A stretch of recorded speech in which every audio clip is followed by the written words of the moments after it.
HHDG.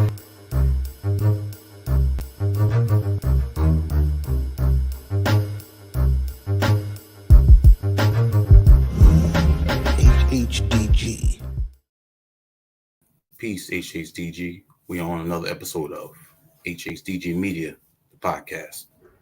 And big shout out to our Facebook group, Hip Hop Discussion Group, HHDG, as well as everyone tuning in on our YouTube channel. As you can see on the bottom, you go check out our website, hhdgmedia.com. See all of our upcoming events, merch, new music that's put up there.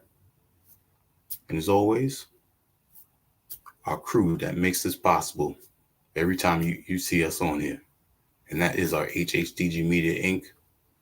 family, owners, Skelly Top, T. Smith, the Mayor, myself, Wiki, and Rock Vader KB.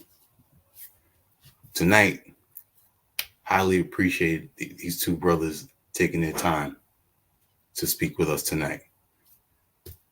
These two have a friendship that goes way back, and their music has that great span of time as well.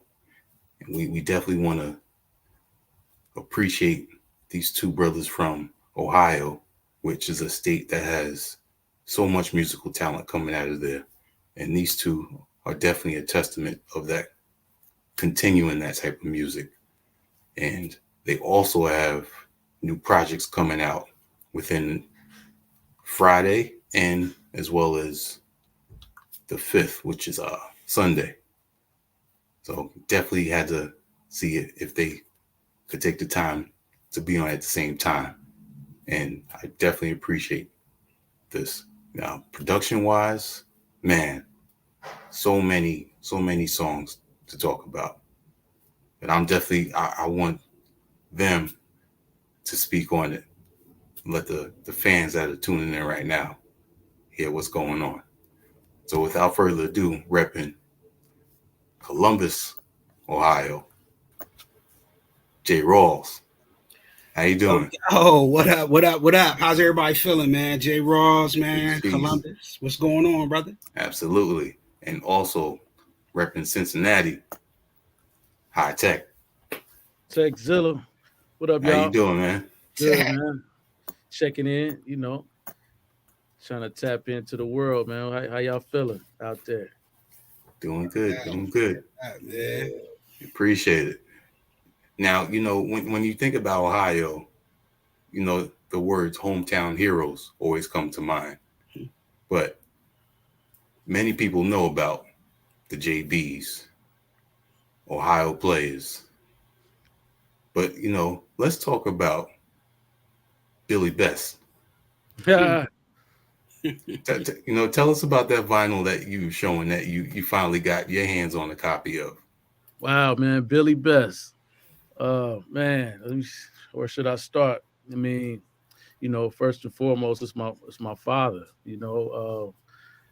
His name is Billy. And he was the best. If it wasn't for him, I wouldn't be here. And he had a group called the Italians that he helped form along with his brother, which is my uncle, who taught me a lot about music and how to hear music, just giving me that feel, letting me know. And their other partner, forget his real name, but they called him Fat Dog. He was the drummer. They formed a group called the Italians, and they had a couple singles they had put out during their deal, and they had recorded a single where they didn't actually know. So my pops, I have brought it to him. I have been digging and I found it. I was familiar with one other record that was called Philly Doll's New Breed, and it's crazy because I was working with a guy by the name of Griggs in a studio way back, right? It's a guy I met, but his grandfather was the guy that actually invested in, or I think he was part of the label owner or something like that. But he was actually gave me the 45s of the first singles they had put out, which is Philly Doll's New Breed and Egyptian Land. But this is just a small world. But the record in particular, the one you're speaking on, is it's called A side is Baby That Takes the Cake, and the B side is what is it? Times Are Getting Tough. Time's getting hard. Times Are Getting Hard. Josephine. Which, as some of you may know, I recorded a song called Josephine on my second album with my pops. So, with that being said, to go all the way back, this was a single that he really didn't know that they had even released, and I dug it up and found it, and which was, man, I learned so much over the time. So I think, on the real, I think Pops was really bitter about the music industry, and how things probably didn't work out the way he would have liked. So he didn't really let me in on a lot of information about the extent of his career, because I've still found out things to this day. Even that record, that 45 that I found, I didn't really know that he actually, up until not too long ago, I didn't know that he actually recorded that song already, and he didn't say nothing either. So that was a weird situation, but I don't even think I would have approached the song the same. And to be honest, Josephine, the version on my album, was a family jam session. That's my homie Big D on the drums. That's my pops and uncle playing bass on it. My mother on the keys, and then my brother is on the outro drums. And it was just, we would have family jam sessions at my studio and just get in and jam. And I do what I do, piece it together, get us right. And definitely wouldn't have probably approached it the same way had I known they was previously recorded.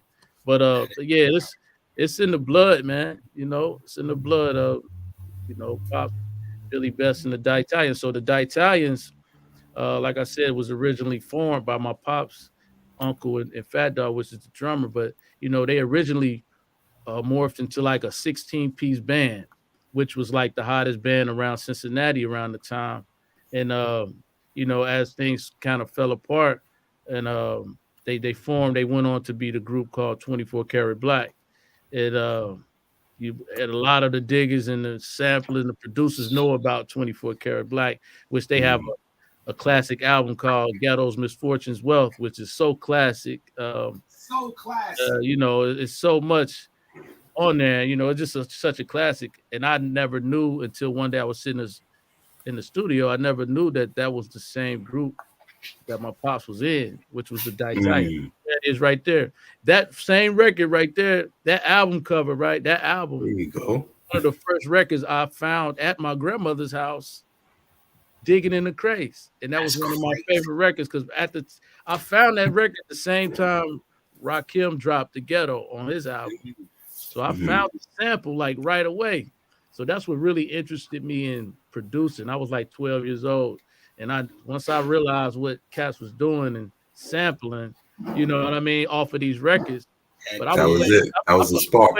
24 Karat Black when I first heard it. And once I heard The Ghetto, that was like one of the first samples I put two and two together with. And but around my grandmother's house or whatever, nobody ever told me that was the group that Pops was. That's crazy.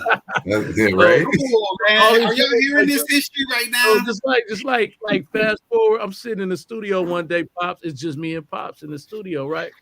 And we just like sitting there. I'm making beats. But I always, for some reason, I keep this record out. It's like one of the records that just sit out. You know what I'm saying? And I played it, and I was playing it because I picked from it a lot. It's a lot of little kicks and snares and shit on there that I would take. And he like, let me see that cover, right? I give it to him, and he just started reading. Reading. He's like, I know everybody on here. I'm like, what you mean? Like, everybody? Like, yeah, I know this, but I'm like, what you mean? So that was the first time I even knew 24 Karat Black was from Cincinnati. I didn't even know that. So he was just telling me the ages, like the girl Princess that's singing on there, one of the main female voices. She was like only 16 years old on that record, sounding like a grown woman on it. You know what I mean? And like I said, Fat Dog, the drummer's the classic breaks on there. Like he's I've been knew about him. That was they would always speak about him, but yeah, that's a lot of history just in that album that on, and it has a lot of it's a family attachment to that, and that whole situation was kind of crazy, That's amazing, man. Yeah, I'm bugging. I It's didn't even almost know. like I mean, all these years, me, in the studio with Pops, and just that day, I realized he told me 24 Karat Black was his former group. Well, the Italians morphed Right. 24 Karat Black, but he had left the group prior to that. But they actually was, I think they started 24 Karat Black while my uncle was still in the group. So I have pictures of the band still being together with my uncle in it. So I think he eventually, left the group. I think he left because Pops wasn't in the group no more, and they was like, Ace Boone Coon. So, but yeah, that have a lot of history. And Billy Best and the Italians was actually snuck out there by some label slithery stuff. That they didn't even know that had got put out. I think it got put out overseas on Mercury Records. yeah, I mean that's major label though. So how a major label Yeah, does exactly. stuff like that? I guess Yeah, they yeah. Yeah. man. Once the business ain't tight, I think they do what they did what they wanted to do. A lot of black artists back then. So Because they already got it recorded with them. yeah, they had to record. It really was probably wasn't even completed probably the way they really wanted it to. You know what I mean? Crazy. Wow, that's amazing. Y'all just got some history right there, man. Oh yeah, Ohio got a lot of history, man. I mean, Yeah, man. so much that we're not credited for. I mean, you could look at. I mean, I could go back and forth, but you could look at L.A. Reid and Babyface. Like they was There you running go. around Cincinnati, and they probably responsible for blowing up Atlanta. You know what I Oh, mean? And yeah, definitely. LaFace Records, who they look how many artists they sparked off from Outkast to TLC to I was hearing stories from Organized Noise or some interview not too long ago, just talking about how going up to LA Reid's house in the studio and the record label and all of that was like the place to be. I mean, a lot of people came through there from Organized Noise to DJ Toomp to everybody. So, and that's Cincinnati, that's LA Reid and Babyface, you know what I mean? And Babyface is from Indianapolis, but he came to Cincinnati. Babyface came to Cincinnati to get it cracking, you know what I mean? Yeah, but it was Cincinnati is such a music bed, it was at one point in time where, a lot of the funk musicians were here, a good breed of the funk. I would say we had it all, but we had our own thing. We had a lot of talent, always did. So I'm like really cut from that cloth. You know what I mean? It Absolutely. ain't no bullshit. Ain't no made up shit. You know what I mean? To be honest, man, I didn't even really know. And I'm kind of glad I did it. You know what I mean? Because even when I met Boosie, like when I met Boosie Collins, I would see him growing up as a kid around town all the time, but I never really thought we would connect. And matter of fact, when I lived in Roseline, I just put out an instrumental album called Glen Orchard Drive, and that's where I lived at in Roseline, and it's an instrumental album, but it means so much to me, you know what I mean? Because it's like those were the days I was just trying to learn my craft, and it was like I would imagine, like try to imagine if Dr. Dre walked into the room or Nas or somebody just walked into the room. I just would try to dream it up, you know what I mean? And those beats tell a story in my life. So when I put it together, if you look on the album cover, I put the condo that we lived in on the front cover, and it's all beats that I made in 1993.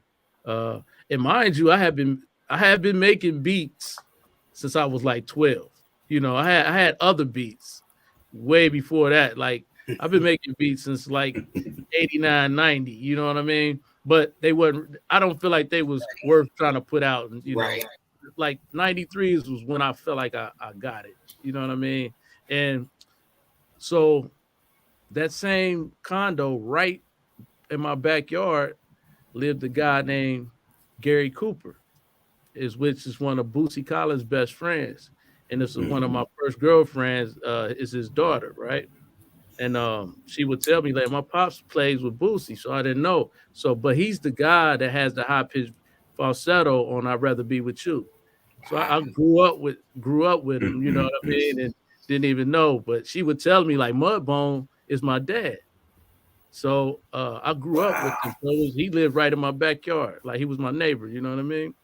So it's just was crazy how everything came together, and to grow up to one day actually be able to talk with Boosie and be able to call him, and he's a spiritual guider for me. He's a guy I can look to for a blueprint as to what I may have to deal with in life and to sustain longevity. Mm-hmm. You know what I mean? Because he's still doing it. He still projects positivity. He's still living. He's still smiling. He's still making music, and he's not stressed. You see what I'm saying? And he do it the way he wants to do it. And he's just a real OG, and he's right here in my hometown. So if anybody, when I get off track, that's a guy I could talk to. You know what I mean? Because I look at it like I still got so much to go through. On my mission. But yeah, that's a lot, man. Y'all could go ahead. I'm loving this. Yeah, I want to share that with y'all because as I think it up, man, I think back like, wow, how everything like pieces together. So when I project my music, I try to project it in that way. I try to like send those vibes through, So that's why if you feel a certain way when you hear my music, that's the reason. Because it's like I'm trying to tell that story, through the music. You know what I mean? Yeah. Word. You got a wealth of knowledge, man. Speaking of, like you said, you and your father and your uncle being tight like that. Tell us how you and Jay Rawls became. Oh man, Jay Rawls, man, he's another positive brother that I really appreciate, man. Always like when I first met Jay, I think I met him back in '95. Me and my partner Lee had a studio in Cincinnati, and I was doing sessions, and I was working with a group called Mood. And I think by way of Mood is the way we met, right, Jay? Yeah. It was Tay and Jay Sands. That's who brought you to the studio? Yeah, I met Jay Sands.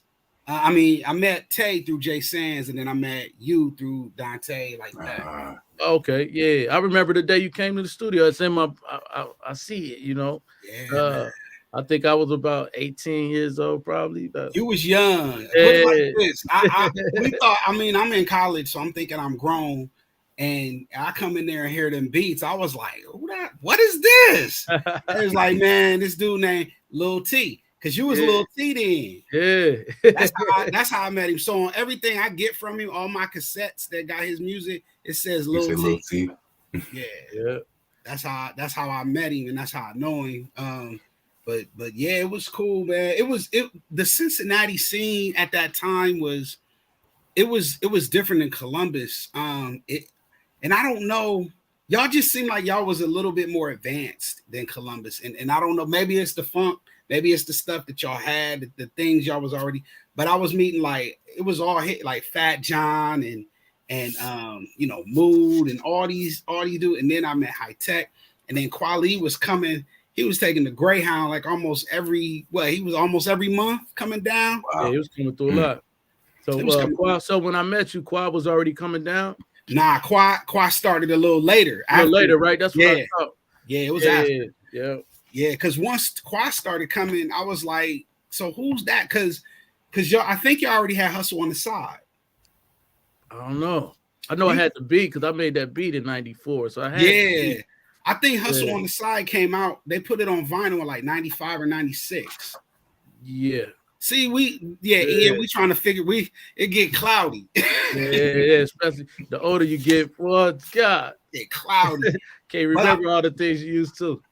Man, but what really did it for me with Hi-Tek, man, what made me know that he was, I think I've told Tone this before, man, but I view him as a prodigy, man. He was meant to do this. Like, if he was, in college doing something else, he wouldn't even be happy. He wouldn't be fulfilled. He was meant to do music. It's like Dilla, like that's what they was here meant to do.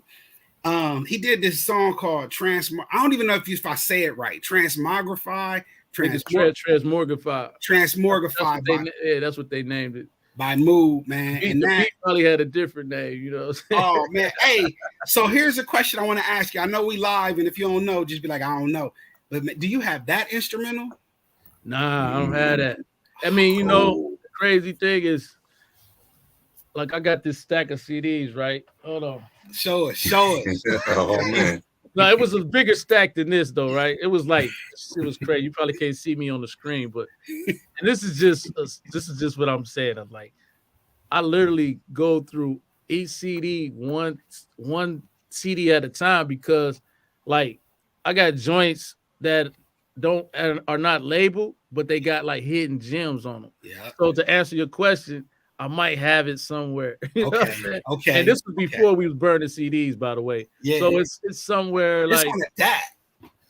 You still got your DATs though, right? I bet I'm missing some. So you know, guys be stealing beats back in the day. There's a couple of generational DATs that's missing. And cassette tapes. I'm missing some DATs too. So anybody out there that they know who they are, you know, if y'all don't mind, y'all can give me my right. back, man. Give my shit back, man. Give my shit back, man. But yeah, I might have it, Jay. That shit might be somewhere. I would love to have it. I love that beat. I remember. Actually, that was one of those times. Actually, that's when we was doing Hustle on Side. Move was independent, and they was pressing up records, and that was one of the joints when Kweli first came down. Yep. And he did the chorus. That beat, I love the fact that I got that off. So my whole thing, if you notice, I had 2 interludes on the Move album, right? Yep. So I did that on purpose because it was always about. I felt like you only, like M say, you only get one shot.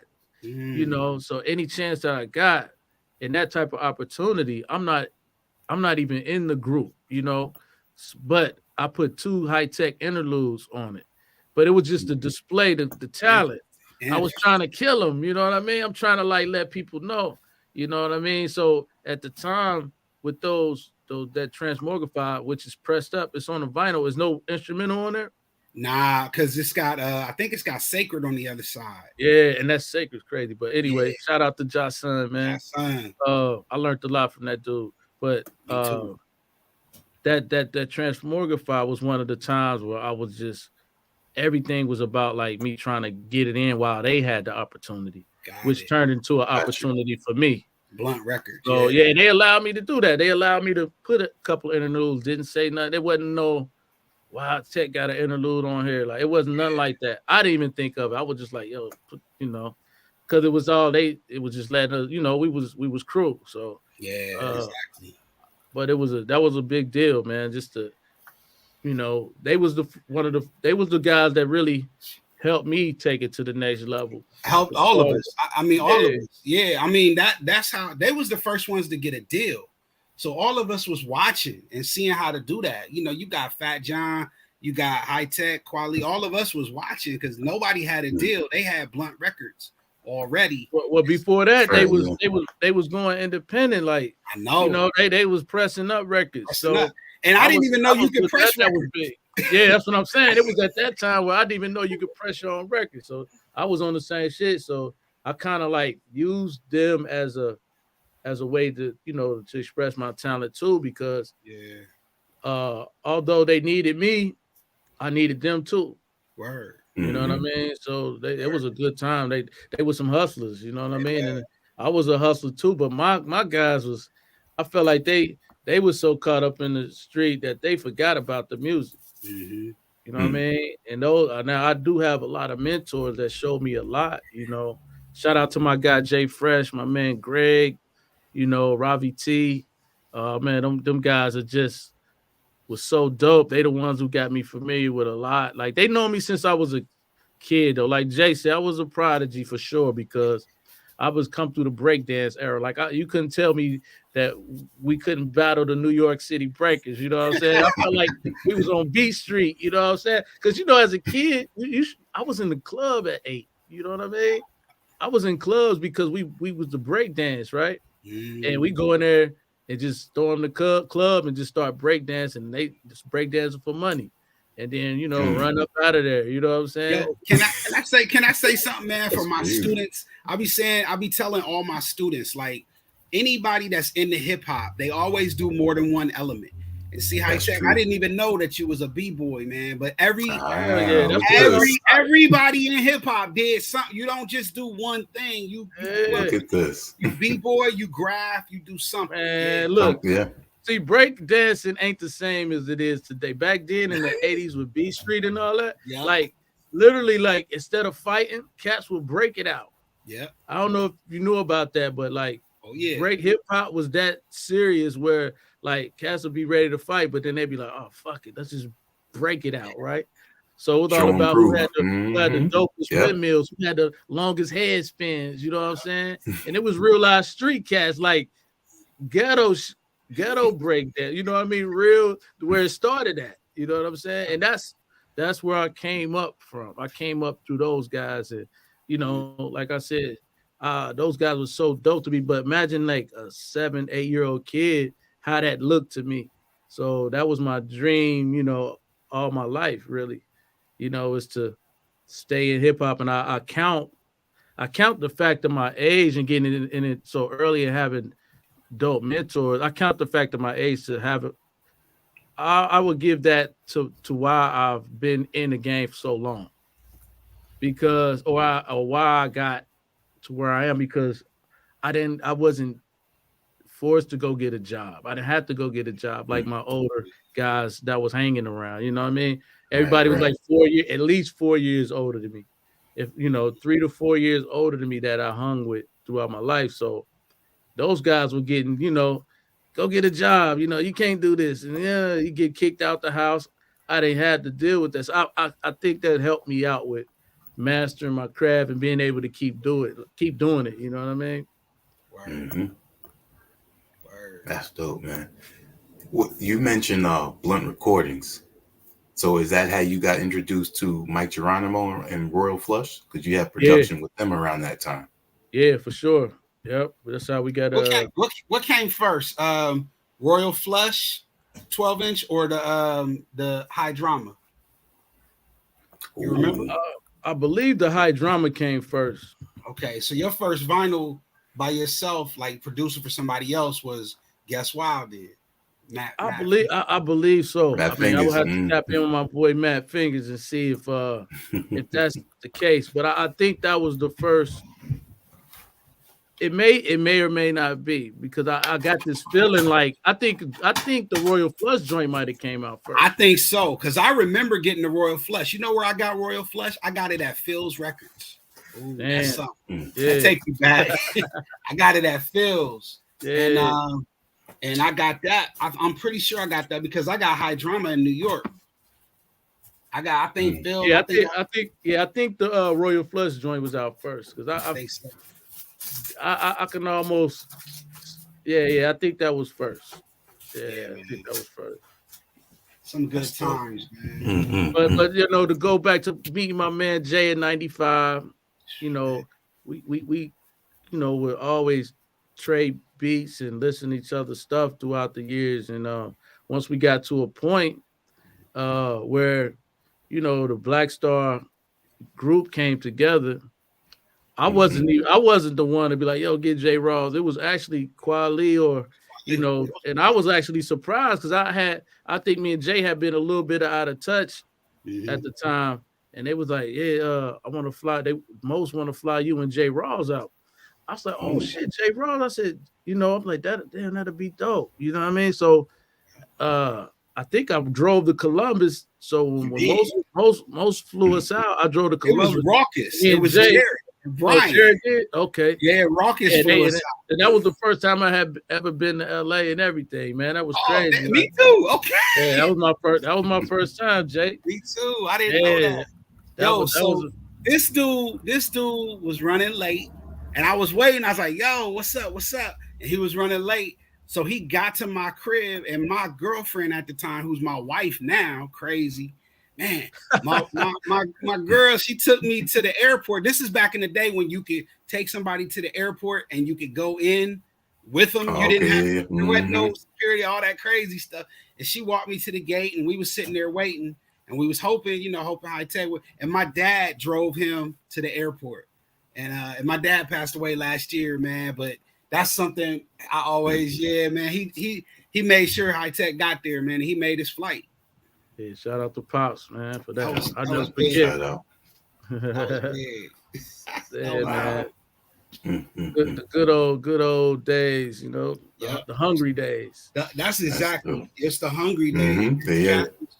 I mean, you just know, like, if you hear all the music from back then, man, like we was really feeling our way. We really didn't know. Like, I hear people, oh, you guys are legends and this and that, but we was just trying to figure it out. I mean, that's how I feel. How you feel, Tone? You feel like in 97, 98, we didn't really know, and we definitely didn't know the business. I had it figured out. Everybody fresh. We definitely didn't know the business. I didn't. I was like, no. I didn't have it, 100%. Everything I felt like, even the whole Train of Thought album, that was experimental for me. So I didn't have it figured out like that, but I definitely knew what I needed to do as far as like, yo, I gotta do it now, or don't do it at all. Like, you know what I mean?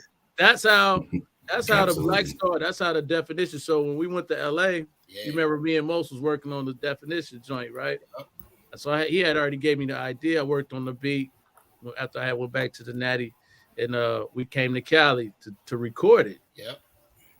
And we did that whole session on ADAT tape. There was all ADAT, yep. And the first one was Brown Skin Lady in Definition. Yeah, those were the first two songs recorded for the Black Star album. And we lost those sessions. Oh, I didn't know that. Wow. Yeah. So we recorded those joints, and then when we got back to Cincinnati, they had some glitchy stuff going on with the ADAT tapes. And we ended up re-recording, which ended up being better anyway, I think. But Knowledge of Self, that got re-recorded because we lost some stuff. We lost it due to the glitches on the ADAT tape. But the studio we had working at, I mean, I don't know what happened with the tapes, but something happened where it got digitized and something. But yeah, that was crazy. But like when I was doing Definition, I had the initial, BDP version of the beat, but that's when I had asked Mos, like, yo, man, you mind if I like go crazy and try to do something? Let me change it and make a remix on the spot. He was like, hell yeah. I had to get his approval though. You know what I mean? I just couldn't do that. Because mind you, I'm still a student in a sense of Mos is out there making movies. Right. That's why we went to LA, because Mos was doing movies. We had to go to him. Yeah. Mos was out there doing movies. He's always a star in my eyes, man. He's just such a talent, he just, and then for him to invite us, for him to, create and then invite me and Kweli and creating Black Star was and allow me to produce a bulk of that album and trusted me was huge. You know what I'm saying? For me, at the end of the day, that's why I really try to go all the way in with, like I said, with the remix, the redefinition version. That was like just me really trying to display. I know I can't rap like these guys, but I'm gonna make sure this music speak. You know what I'm saying? That's what it was all about, man. It's a way to talk through the music, man. You can talk through the music, right? Yeah. You don't even have to say the words. Hi-Tech, I love it. You know what I'm saying, Jay? That's and true. You got that. Jay Rawls got the ASR, right? The ASR sound. I'm an MPC guy. He's an ASR guy. I love, and I get jealous of the he ASR always said that. I never understood. I'm sitting here like looking at, and he had the MPC, the 62. The 62 just blew my mind. I used to look at that like, oh, that's so beautiful. That love, woo, woo.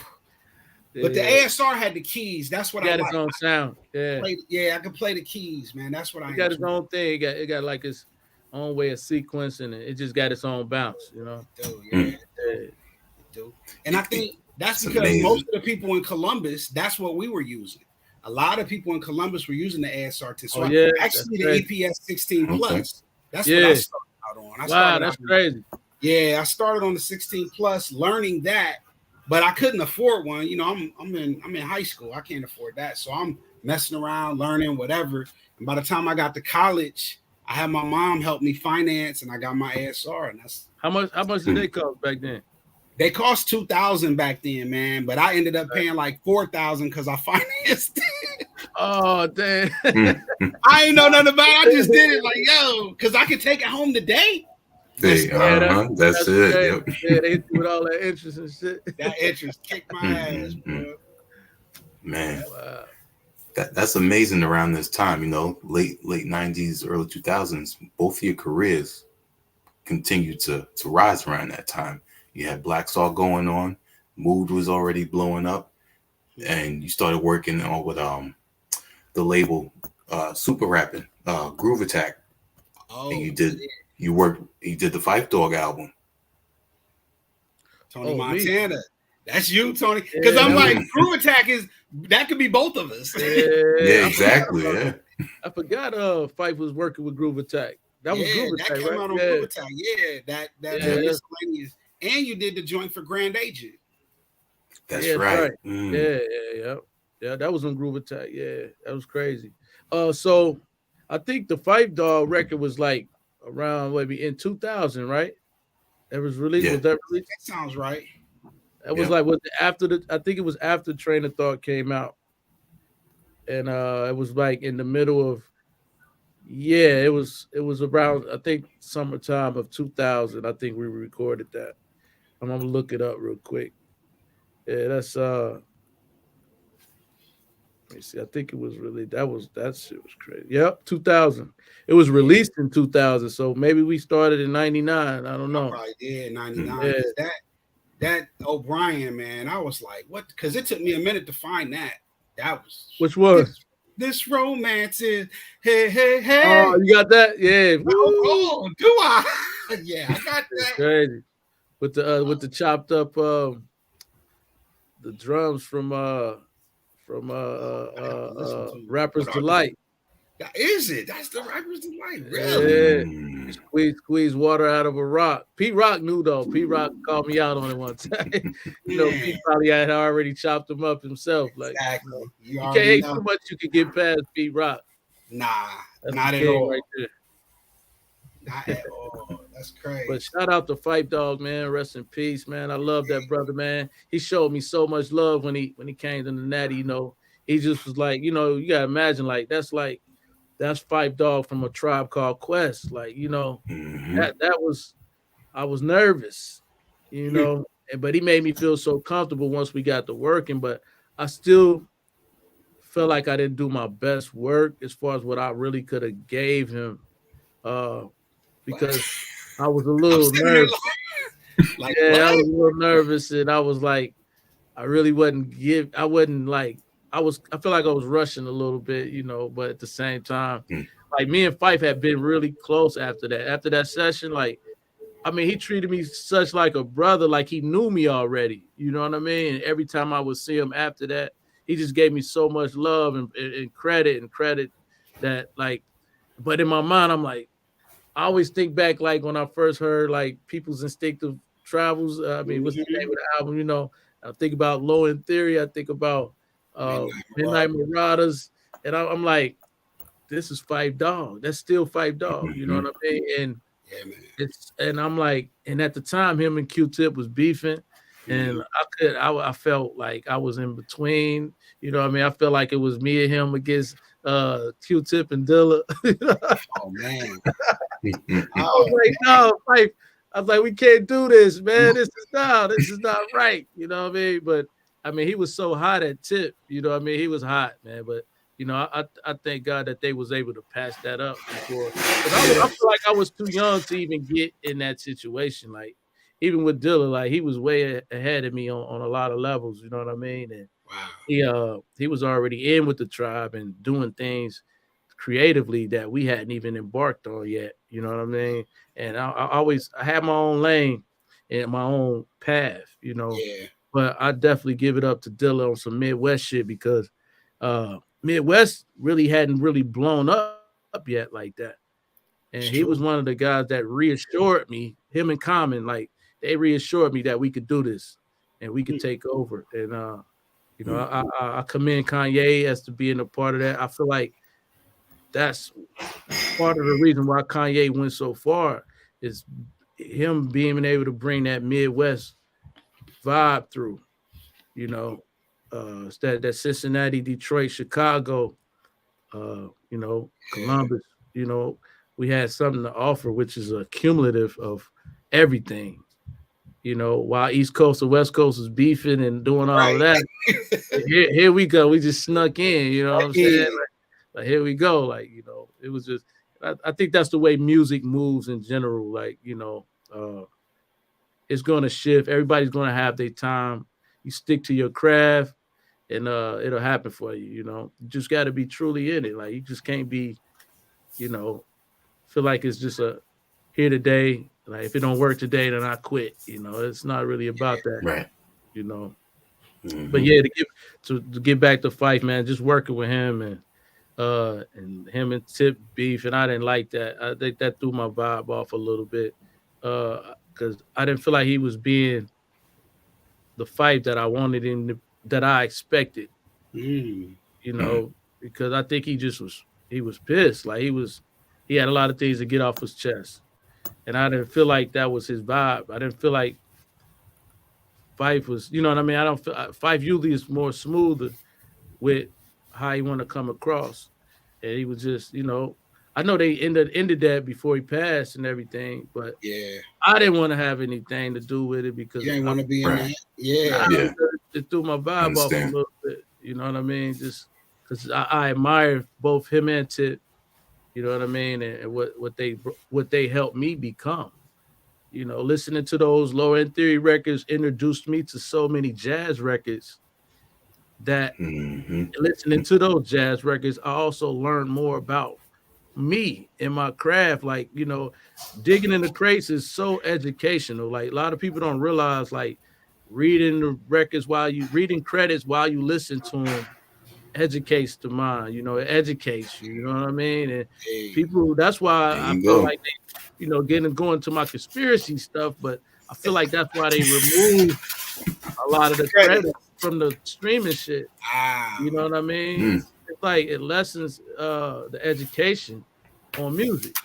You don't get the credit. I mean, you go to Japan or somewhere like overseas, they be knowing way more about the intricacies of the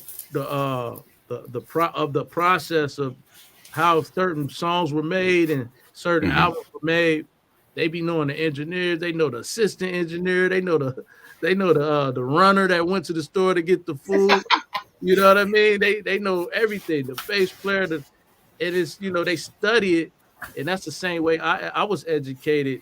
Listening and digging in the crates, and like I don't think we get that no more. We don't really get that from streaming. But exactly, but, it's an art that's missing.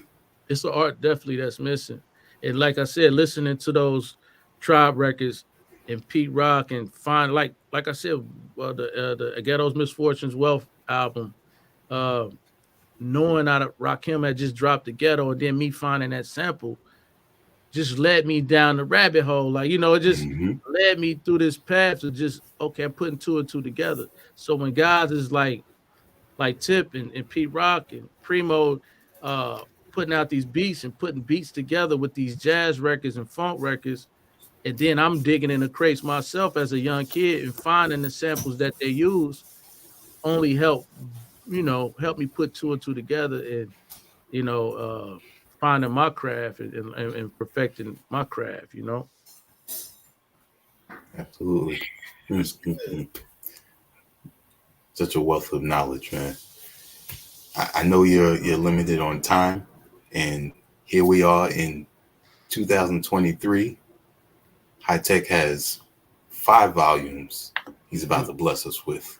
Yes, sir. We already got Glen Orchard Drive in January, dropping January 5th. Panorama Apartments is about to drop this month on the 5th. And if anybody hasn't been paying attention, each volume drops on the 5th day of each month, leading up to Hi-Tek's birthday, May 5th. So they research. That's good stuff. Man. Yeah. Like just to be able to get through these beats out, man. Like I said, it just tells a story. It tells my story, and I just want to show people my growth. Shout out to my man Jay Rawls, who's sitting right here with us, man, who really is helped, really inspired me to do this and to like stop bullshitting around and be like, all right, because I've been like really trying to do it. But one day he came down to the Natty and I was telling him I wanted to do so. He's like, man, I'm gonna come down. He's like, meet me at the record store. But we about to leave. He's like, nah, you gotta get in the car and check this shit out, right? So he pulled out some joints, man, that it bust my head because ain't heard in a minute. I haven't heard that I forgot I made. You know what I mean? It's a couple of them I really had to listen a couple of times and be like, damn, he was like, yeah, you did make that. And I'm like, oh yeah, I did make that. You know what I mean? But he really inspired me to do this and compile these records. And I put it's 10 beats on each album. And they, like I said, I just want to show people my growth and just to see how, and hopefully it's an inspiration to be guys that's trying to make beats and come up to just, give them a formal a thought process into it. If you feel some kind of way about if your beats is whack, but listen to these albums and just watch my growth because my beats were whack at one point in time or wasn't. I would say these beats weren't whack to me. Like I said, I started with 93 because this is when I felt like I had something, but I wasn't there yet. So if you compare those 93 beats to your other favorite producers, 93 beats, you can see where Hi-Tek has grown and has become. And as it means something to me, hopefully it helps the young cats who coming up and inspire them to be like, don't give up. You know what I mean? Keep making your beats. It's going to get better. It get better with time. You know what I mean? As long as you true in it on the true level, your beats going to get better with time. Absolutely. So be on the lookout every 5th of the month from now to May. It's a learning process, man. And I just wanted to show y'all my growth, man. Shout out to my man Jay Rawls for inspiring me to do this, man. You already know. Definitely. I've been asking this dude to release. I've been asking him to release beats for years. I mean, Jay's is such a I don't even want to use the word fan, right? Because it's just not a fan thing. It's not like he's such a lover of hip hop. And I know he feels like, damn, I got a guy right here that I known for a long time that's right here that has produced a lot of records and did this and that, but I have to go to check on him and see and play him some shit that I still love, and it was like, okay, so definitely he inspired me to he inspired me in general, you know what? That's that shit. That shit is dope too. Because as a producer, sometimes we keep making new shit. And you sometimes you gotta, you kind of, forget you may, like I said, my name is Hi-Tek. I may be ahead of my time. I was ahead of my time. Sometimes you gotta slow down, and just live and pat yourself on the back sometimes, and because some people just like myself, I just keep working, but sometimes you got stuff that can be reconfigured and brought. It's only owed to me at the end of the day. Exactly. But I always felt like I had something special, and it means a lot to me to be able to get it out to the world. You know what I mean? Because it's like, man, okay, those days when I was waiting on Dr. Dre to walk through the door, while I was making this beat, now they can hear it. The world can hear it. It's just, and I also feel like everybody can't do that. Like everybody can't put out their old beats. You know what I mean? They can if they want to, but is it worth it? You know what I mean? I feel like these beats are worth a listen. So make sure y'all check that out, man. Absolutely. And shout out to Jay Rawls, man. Definitely shout out to Jay Rawls. And also got to give a shout out to Greg who lent you the MPC 60. No doubt, man. Shout out to look, man. Look, my man Greg, right? He's so instrumental in forcing me to take it to the next level. So when when I didn't have my own drum machine, this is when I was working on like a Elisa's HR-16 mix, connected to a tape deck mixed with some pause mixing and a Casio SK5. SK5. I mean, had like 2-second sampling time. So I was actually like, I mean, like say like for instance, like I would like speed up the record like with my hand, right? Really try to catch it really quick because it only had like 2-second sampling time. But if I catch it right, I would get the loop perfect. You know what I mean? But see, this guy, he got all the tools. You see what I'm saying? He pull out the records. I'm old school. Hey, yeah. I live this. This is what I do. But this is how I started. That's why it's so funny when me and him talk. This is how I started right here. Yeah. Real talk. That was crazy. My man Greg. So when I ain't really had the tools, they was one of the first guys in my neighborhood. Not really well. He lived in the next neighborhood. I used to live in Bond Hill, but I moved to Roseline in 86. We lived in Bond Hill for a couple years. Shout out to the Bond Hill crew, which is the crew that Common started with when he wrote his first rap in Cincinnati. That's a whole nother story, you know. Crazy. But I lived in Bond Hill. My man Greg, him and his homie bought the 3000. I mean, the MPC 60 back then. They had a group, which my man Jay Fresh, they was in the group. Jay was a DJ and producer. They both were producers, and Jay was a man. I could go on forever about my man Jay Fresh. He was the illest. He taught me a lot too. But Greg, he was smart. He was a smarter guy. Like he you know, they was doing their thing on the street. You know what I mean? They was hustling, and he felt like, you know, I'm not gonna let this drum machine sit here and watch this hungry kid that I know got potential. So he was like, man, if you could get here, I'll let you come up in my crib while I go out do my thing and let you make beats.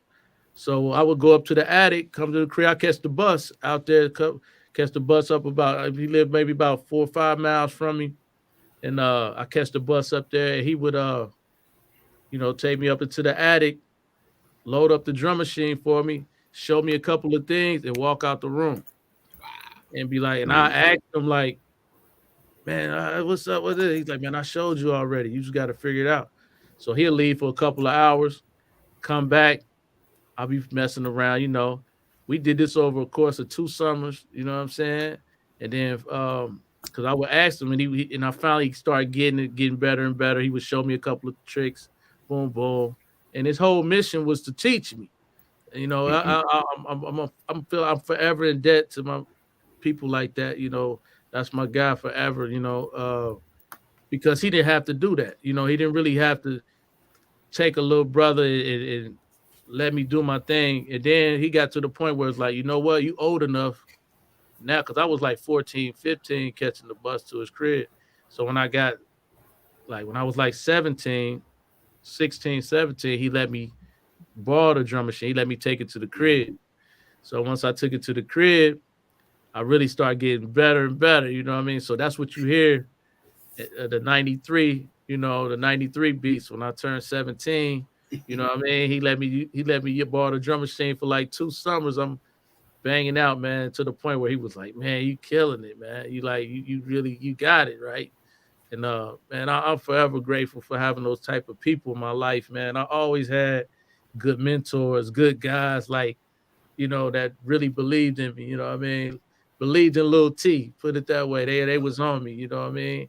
Okay. And to go all the way back, like I said, man, like I was making beats when I was like 12, 13 years old. Like I had the Casio SK5 and shit. But when I really felt like once Jay Fresh and Robbie T and they was, you know, doing their thing, and they took me to a neighborhood studio called D&D. So this is not the New York D&D. This is a Roseline D&D, Cincinnati. And come to find out, which I didn't know, the guy, Mr. Murdoch, shout out Mr. Murdoch. I was 14, saved up my money.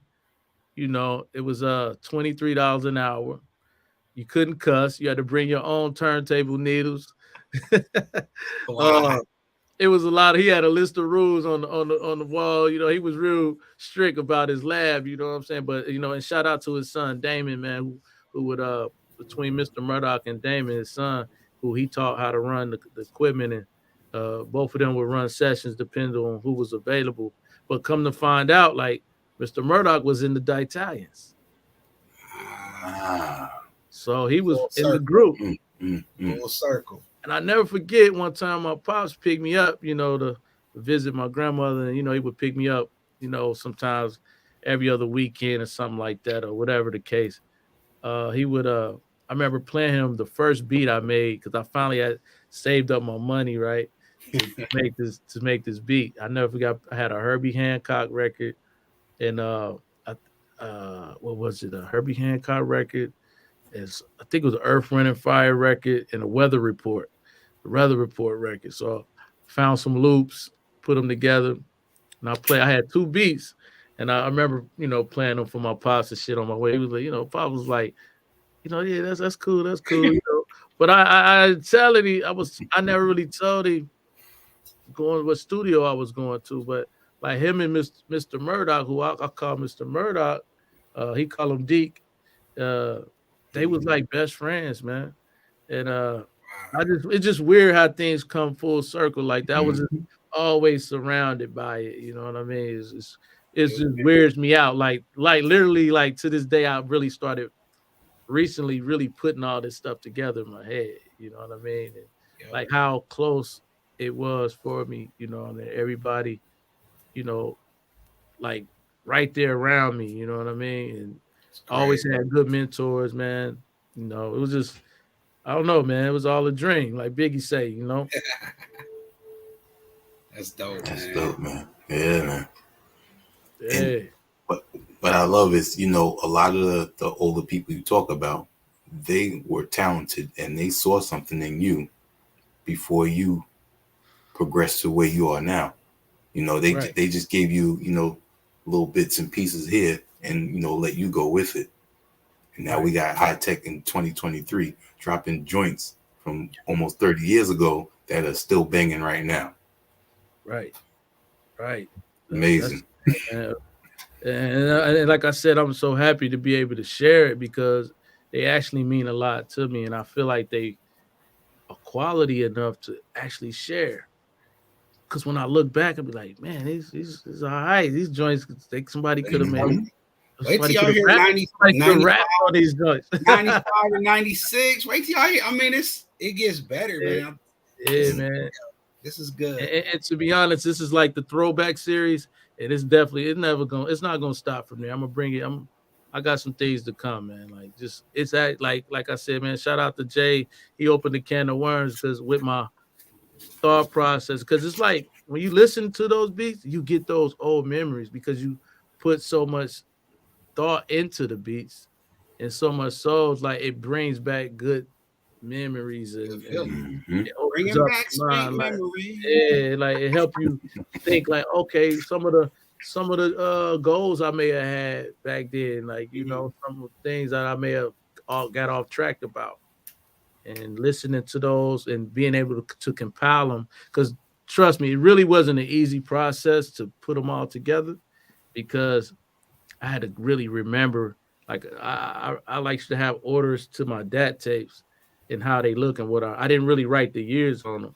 So I had to like really go from cassette tape to DATs, you know what I mean? And really like, okay, then it's crazy because then it started, as I kept researching and going through, it started adding up. And it was like memory, they call it, like the memory room, you know, like, when you get older, you start to forget stuff.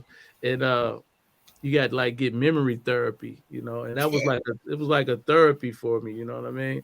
But I appreciate you, Jay, for doing that, man. Hey, man, like I said, we fam. I love, and I'm gonna say this it's your love and passion for it that inspires me. You know what I mean?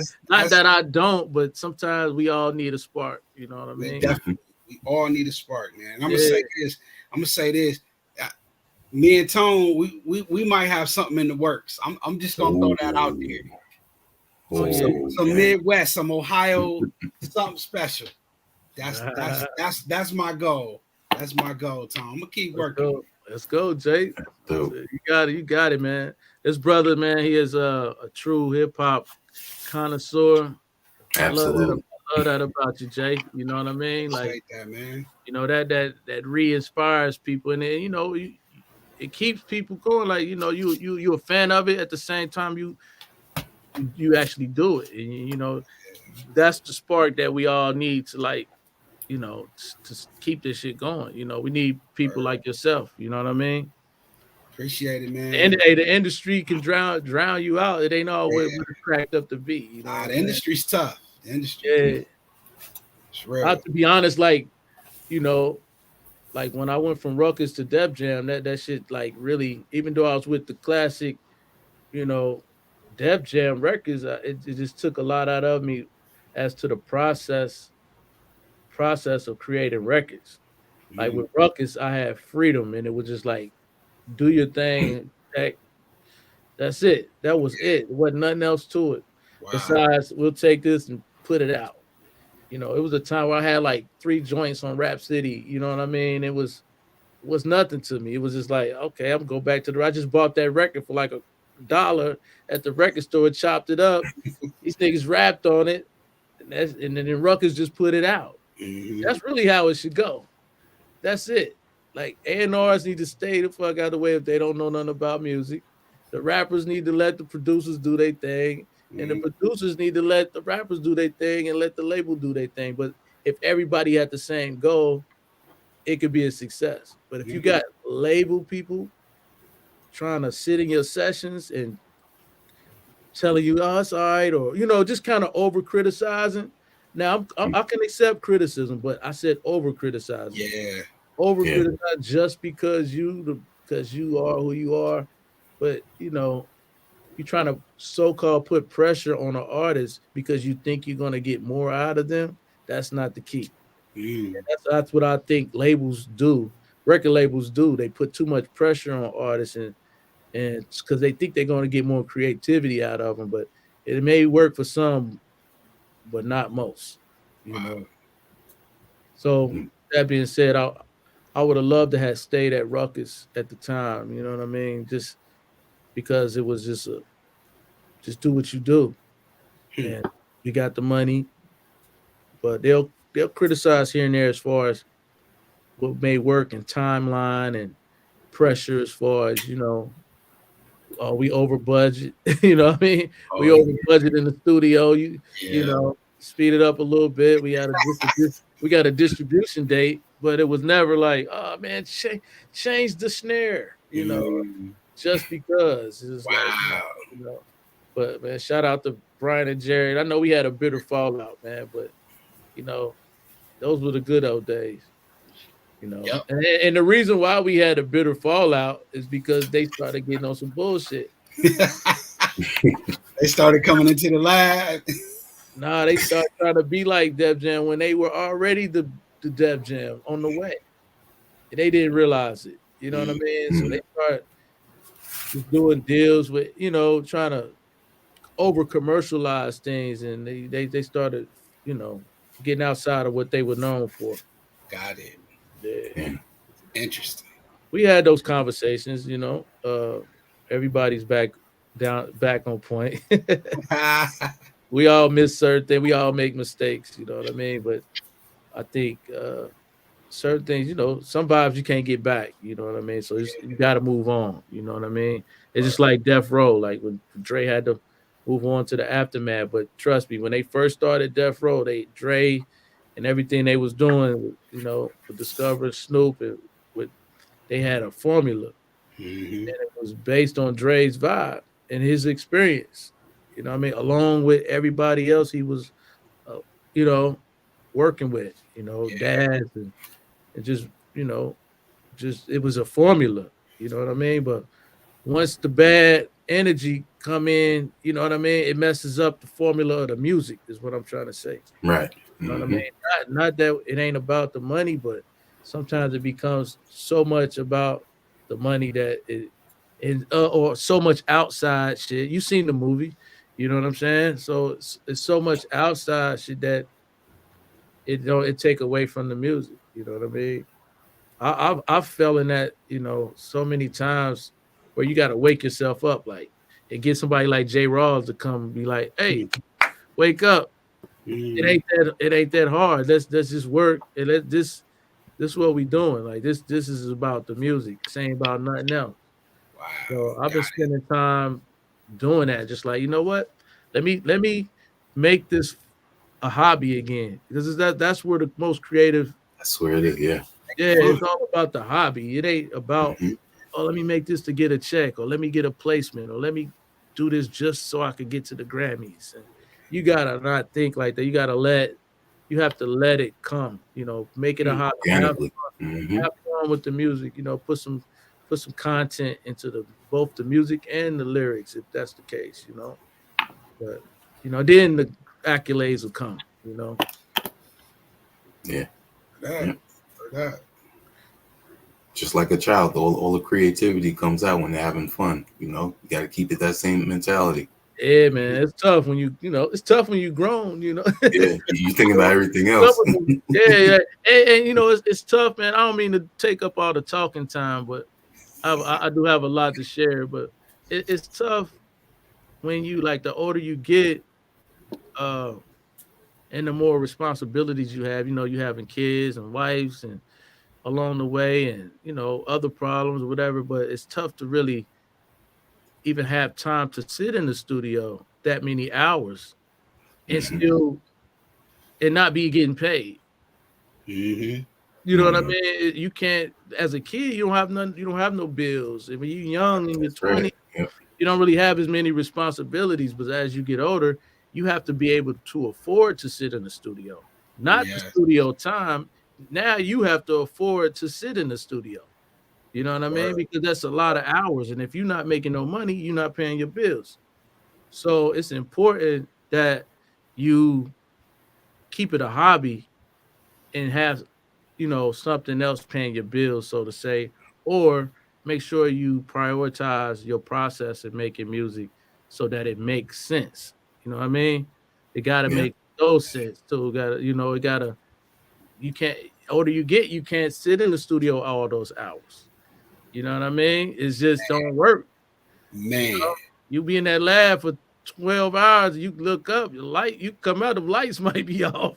You know what I mean? So everything got to make sense. The good part about these days, like with guys like, Jay Rawls, and shout out to my homie Alchemist, who gave me a lot of information and inspired me to do this too. Like, the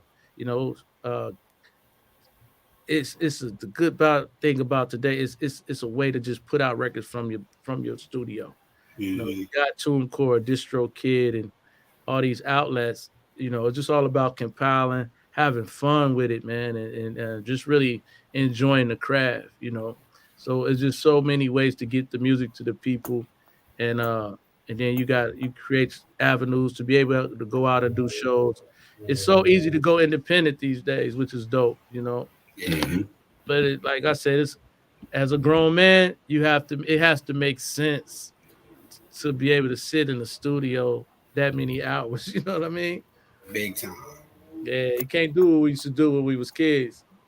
You can't. Them days are done. Word that. Man. You got a little more time for maybe 2 more questions? Yeah, let's do it. Okay.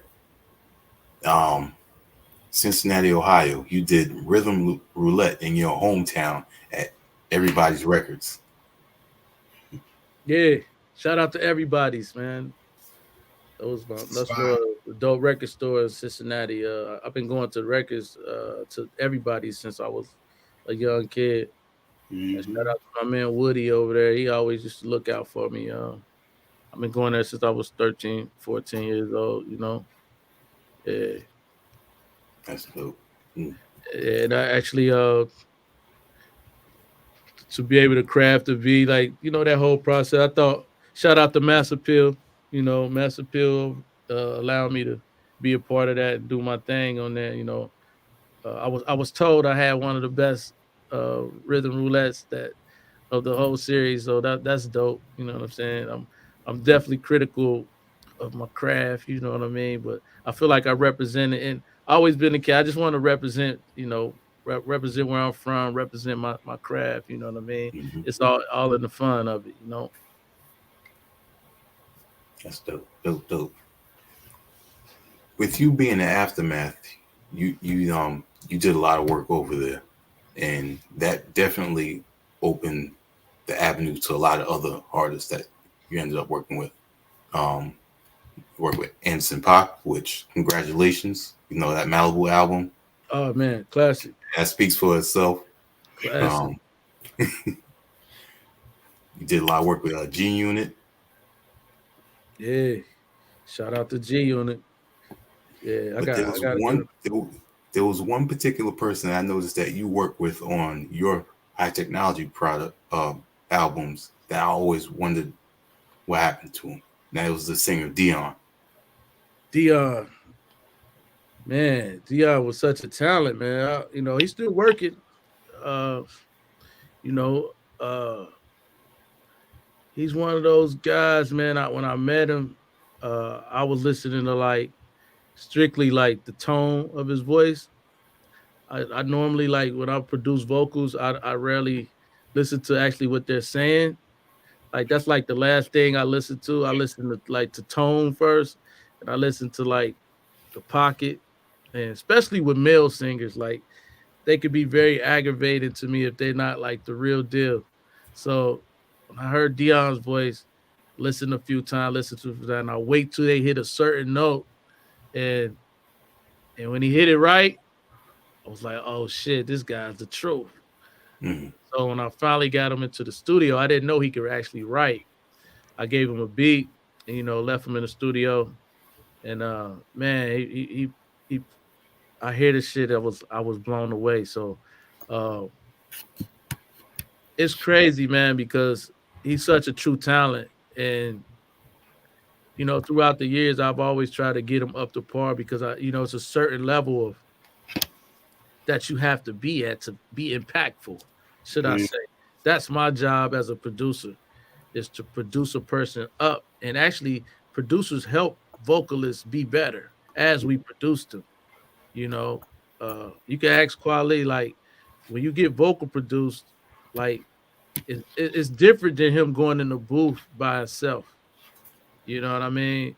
But when you got like that producer there, like to help catch you and keep you an instrument to the track, I like to say, and keep you in key. I think once I like really got Dion to a point where he was like, yo, I need to like get this guy heard. So I just started finding ways to put him on every track that I had. Like, I mean, I could go through so many that he's a part of. And he's just such a great talent, man. And I think like over the years, you know, of trying to get to the point where I can get him a deal, and then we finally landed a deal with Dr. Dre. You know, shout out to Dr. Dre for sure, who gave me an opportunity with him. But I felt like Dion was one of them guys who really didn't like the industry, you know. Okay. And then he made it hard for us. You know what I mean? Like, you know, especially when it came to when he was with Aftermath, he just was tough to deal with. And I'm gonna keep it 100. He was tough to deal with because he wasn't trying to do the formal approach as an artist, industry artist. I think Dion was better as an independent artist and just let him do it his way. You know what I mean? Got you. Okay. So I think over time that kind of wears a person out, and he don't want to fuck with me no more. He don't want to fuck with Dre. He don't want to fuck with nobody, and he just kind of wanted to do it his way. But like I said, some cats ain't the same without a person like me in that booth. You know what I mean? Like you can go to the lab, you can go to somebody else, but you still ain't gonna do what Hi-Tek did with you. Yeah. You know what I mean? I would just keep it 100. Like, they just ain't the same. Because a lot of times I'm living through these artists. You know what I mean? Like, can't sing, can't rap as good as, but that's me. Seriously, and I ain't trying to toot my own. I rarely cap like that. I rarely talk shit like that.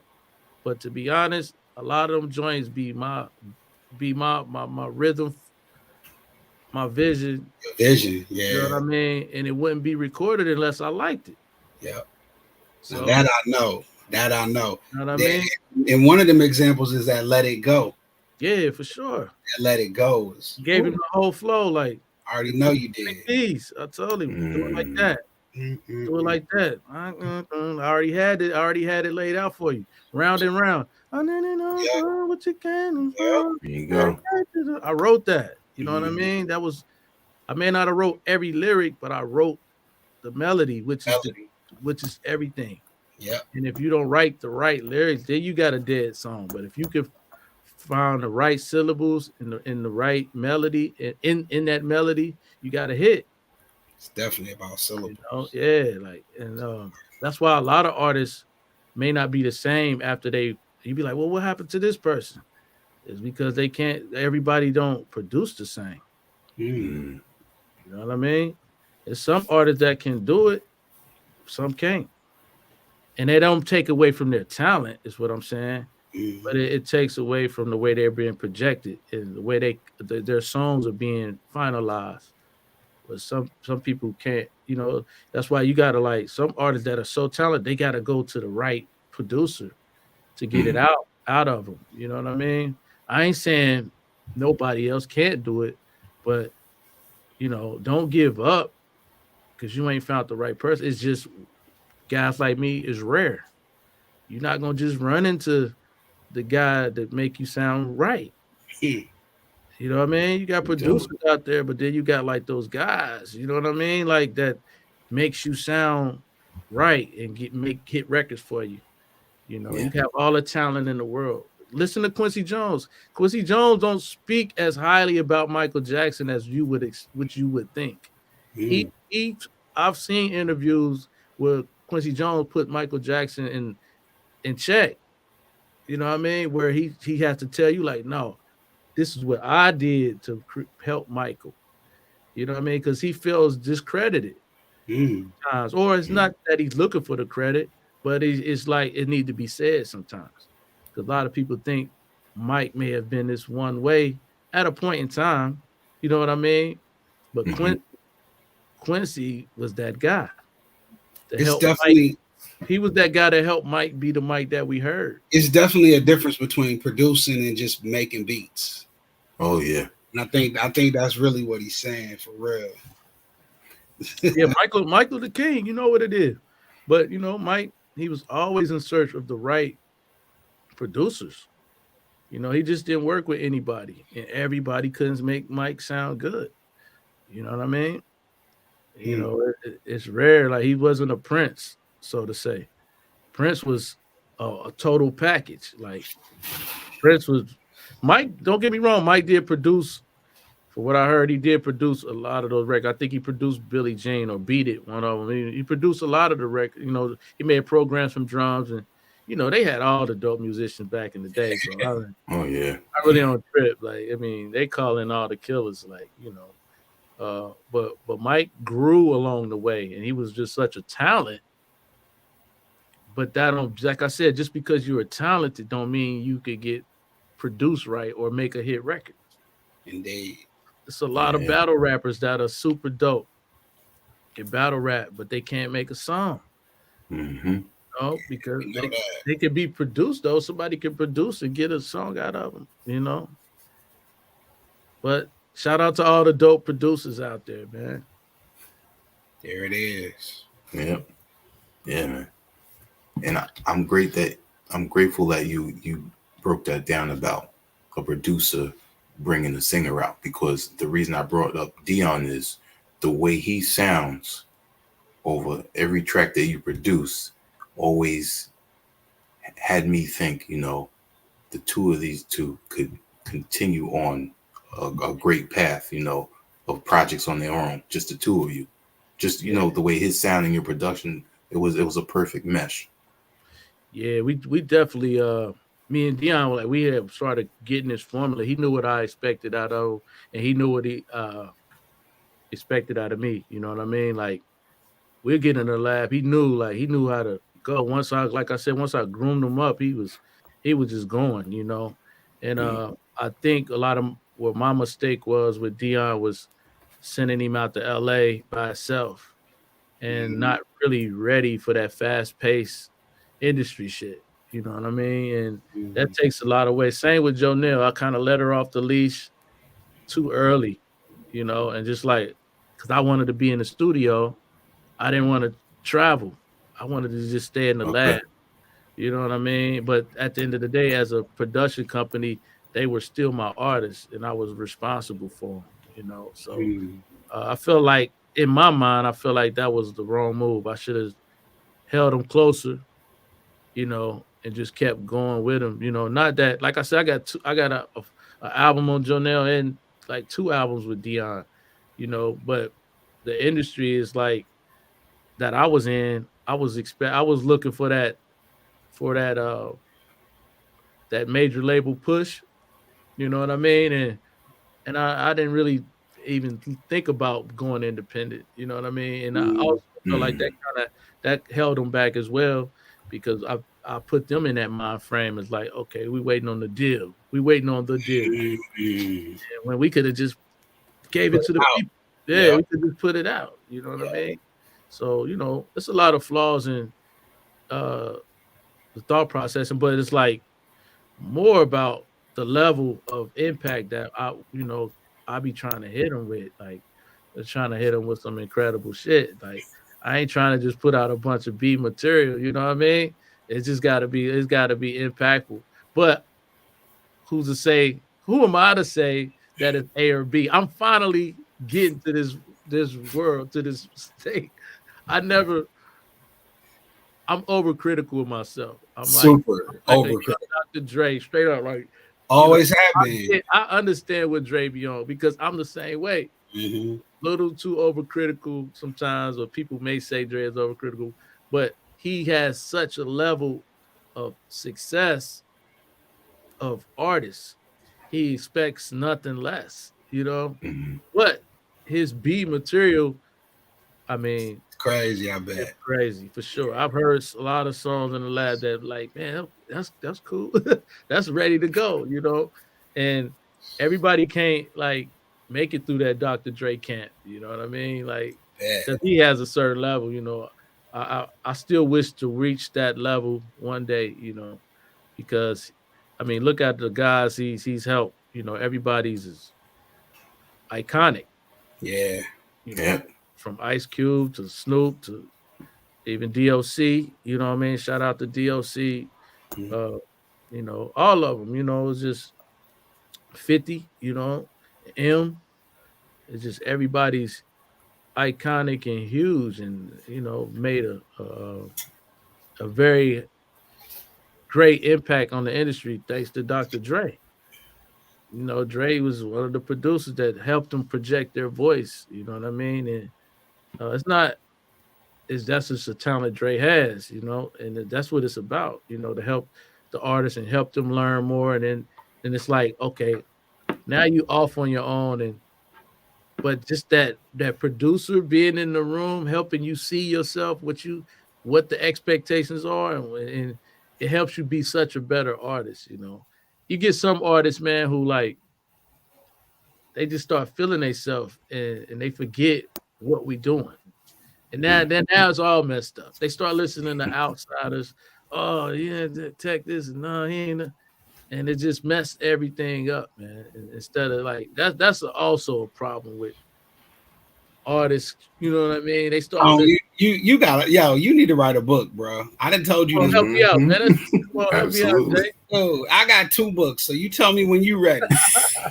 Let's go. Hey, shout out! It's like people in the chat too, man. Shout out. Don, oh yeah, can you see it on your chat? Okay. Yeah, I'm gonna bring them up real quick, man. Just say what up, man. Yo, what's up, y'all? What's up? What up, family? Okay. Okay, dope. All right, Don, me in here. What up, Big Don? But yeah, man, I'm glad we was able to have this chat because I don't get to really sit and talk with Tone like this, man. Tone is a busy dude. Shout out to Jay, man. I don't there you go. do all the interviews and shit like that, but I've been following my brother's lead, you know, and just to, like, I use him as re-inspiration on a certain level, and he definitely came through at a time I'm probably thinking about too much, and he was like, "Yo, man, let's, you know, I'm a fan, but like a true fan. Like, let me remind you of some things, you know, which is much needed. Like, you know, out here, like when you doing a lot, sometimes you gotta, you know, be brought back down to earth in a sense, like, you know, rediscovering yourself. And, you know, people like Jay who love this shit so much can remind you of that, you know what I mean? But yeah, shout out to all the lovers of what we're saying and everybody that's listening to this podcast. You know, it's very informative. I'm pretty sure down the line people will come back and listen to the information. It'll add up if you don't understand what I'm saying, you know. It eventually makes sense. Yeah, absolutely. Yeah. Now, before we go, I want to show some albums from Ohio's history, and you give me your first thought that comes to mind when I show you. All right. Cleveland. Word. Dope record. That was in my dad's stack, so I didn't have to buy that one.